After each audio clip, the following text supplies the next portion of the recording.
My mom and my mother-in-law threw me a surprise baby shower on Sunday and invited all of my family and most of my friends who are in my hometown. It was great. I don't usually get to see everyone when I visit, so it was really nice to have them all there. My sister is also pregnant. She is 34 weeks and I am 36 weeks. My mom and I have been planning her baby shower with her that will be 2 weeks from now. At the shower, everyone kept complimenting me on how tiny I am and how good I look, and I could see my sister was getting really jealous. It was really upsetting her, so I tried to change the topic, but after the first little bit she retreated to a table in the corner, with her friend looking incredibly angry. I tried to ignore it and we started playing shower games.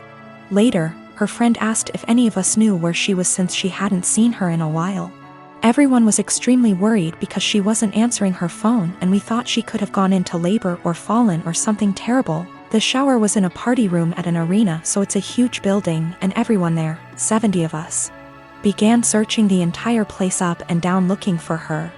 Many people got into their cars to drive around the area and the different routes to the hospital to see if they saw her car. We also called her husband to see if he had heard from her, and he left work to help look. My other sister found her sulking inside a Timmy's. She refused to come back to the shower because she was upset that she wasn't getting any attention and everyone was fawning over me. It took a while for everyone who left to get back, and while we tried to carry on with the shower, the whole mood was soured and it was really awkward. I'm so upset with her now. I suspect once the baby comes I won't go down to my hometown as much, and I won't get to see many of those people as often as I did before. So that was my last chance to get together with everyone before the baby. It's not even the first time she's done something like this. At my wedding she complained to anyone who was willing to listen about how my husband is very touchy-feely with me. And now whenever he touches me in any way in front of her, she'll grumble and roll her eyes like she is upset that he is attracted to me, or something. He dropped me off at the shower, and when we were talking to friends he was standing behind me holding my belly, and she said, "That's disgusting," and made a gagging noise.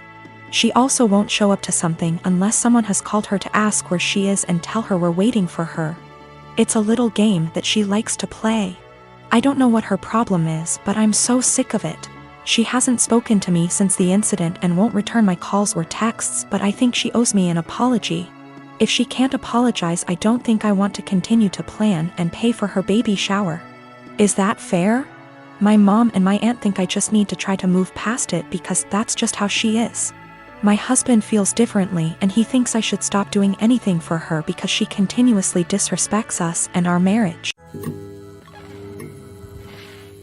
I am 19 years old and my parents are in their 50s. For as long as I can remember, I have been allergic to several things: dairy, wheat / flour / gluten, legumes. Since I was a young child, my parents have completely kept all of them out of our house. While other kids ate breakfast cereals, I ate fish and assorted pickled vegetables for breakfast. While other kids had Lunchables, I had grilled chicken or fish with, again, assorted vegetables, usually sweet potatoes. While other kids ate birthday cake at the birthday party, I had an apple. I never questioned this until a couple of months ago. I was at my aunt's house for my birthday party, and she made brownies for everyone. For me, she took great steps to make them with almond flour and avoided all of my allergies. I started eating them and thought little of it until my aunt suddenly looked at me and, in a panicked way, asked which plate I took the brownies from. I pointed from the one where I got my brownies, and she immediately stood up and told me we had to get my EpiPen. She raced to ask my mother for it, and I sat there scared out of my mind because I had never mistakenly eaten flour before. I noticed my mother had calmed her down, and then she said that we don't have to worry because she had switched the plates of brownies. And after all, I had eaten the ones made with almond flour. I found this incredibly odd because, really, why would she swap the plates? That doesn't even make sense. But for the time being I let the issue rest. It didn't sit well with me for about a week, and I finally went to get an allergy test. The doctor started with a skin prick test, and lo and behold, I didn't react to any of the above substances. Then he ordered a blood test, and when the results came in, they said that I had absolutely no intolerance to any of the foods I'm supposed to be allergic to. I was furious and called my mother. She eventually admitted that she lied to me because she wanted me to be on a Paleolithic diet. and wanted me to be able to avoid all temptations. She raised me with a lie about her own health, but she keeps insisting that I try to see it from her perspective. She spams my phone with messages about how healthy I am, that I never had acne, that I have been in great shape my whole life, that I have strong teeth and bones, and even that I got onto a D1 college tennis team. She has started calling me ungrateful for her intervention and insisting that I really should be glad I never got carb addicted. I don't know what to think. I carried around an EpiPen for all those years, one that I suspect may be fake seeing as my mother never got me to replace it. And I don't even know anymore. The last year and a half has been hard for me, to say the least. Last March, my brilliant and hilarious and beautiful girlfriend Natalie suddenly passed away. Everyone always gave shit about us because of politics. We met in college when we were poli-sci majors. She is very liberal, think AOC, and I'm pretty conservative. We actually met because we were serving as treasurers for our school's College Democrats and Young Republicans clubs, respectively. And our groups would get together for drinks or bowling or laser tag once a month. Well, Natalie and I bonded over a lot of shared interests and we hit it off. Even if we didn't see eye to eye on many issues, debating her was stimulating and formed the cornerstone of our relationship. We've had debates that went on until dawn. We just bounced off each other. She liked to joke that we were drift compatible. I wanted to marry this woman, but she passed away before we got a chance to talk about marriage.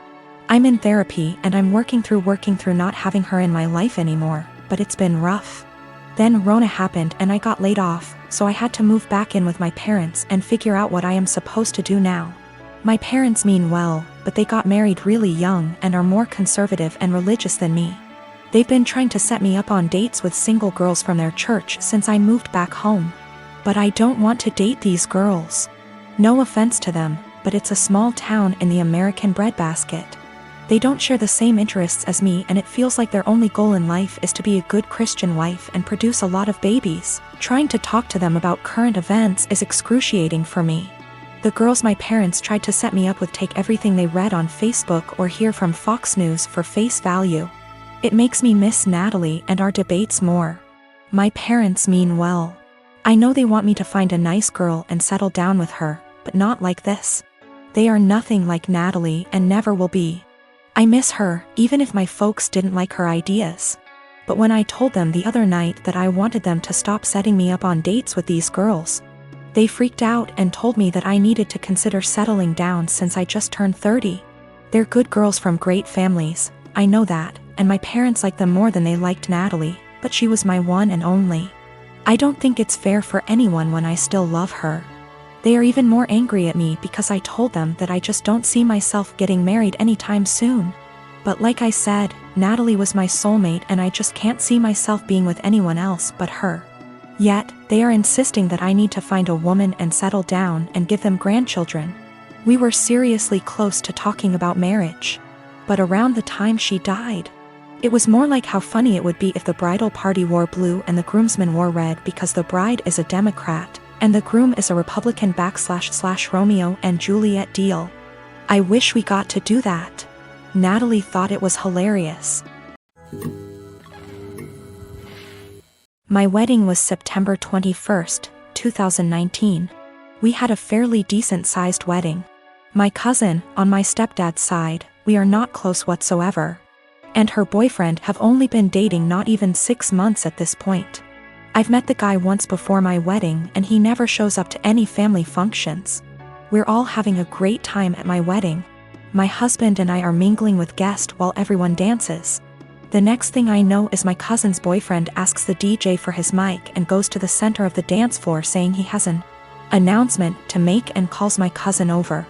So, I rush over and say, nope, no one is getting engaged during my special day, especially during my reception.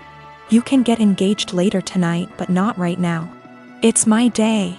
Thank you for understanding, and I go to walk away. My cousin starts puffing and my aunt, her mom, starts yelling at me and calling me an entitled brat. It causes a huge fight and they all end up leaving. My mom, stepdad, dad, and stepmom all are on my side and were even pissed that they think it's okay to do that during a wedding they all paid for. My nana, stepdad's mom, says I was wrong and told me to apologize and call them over and allow him to propose. Needless to say, it didn't happen. Flash forward to Christmas. It was terrible.